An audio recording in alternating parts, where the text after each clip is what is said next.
ও মামা, দেখুন। তোমার কত বছর বয়সে বিয়ে হয়েছিল? 18। আর বাবার কত বছর বয়সে বিয়ে হয়েছিল? 22।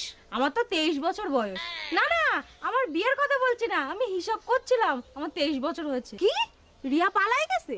পালাবে না তো কি করবে? বাবা মা যদি 22-23 বছর পর্যন্ত ঘরে বসায় রাখে তো মেয়ে আর কি করবে?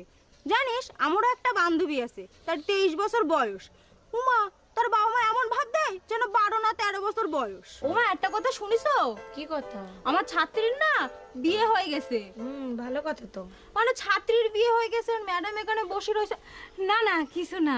জানো মা, অমিত কাকুর মেয়ের না দেখতে এসেছিল, 2021 টাকা দিয়েছে। ভালো তো। হ্যাঁ, ওর তো 15 বছর বয়সেই বিয়ে ঠিক করে রেখে দিয়েছে, যেই 19 হয়েছে সেই বিয়ে দিতেছে। আর আমার তো 23 হয়ে গেছে। তা তুই যা, গিয়ে জলটা ভর, আমি ভাতটা বাড়ি। আমি তো পৃথিবীতে এসে জল ভরার জন্য না। আমি কি বলছি তুমি বোঝোই না? কি বলছিস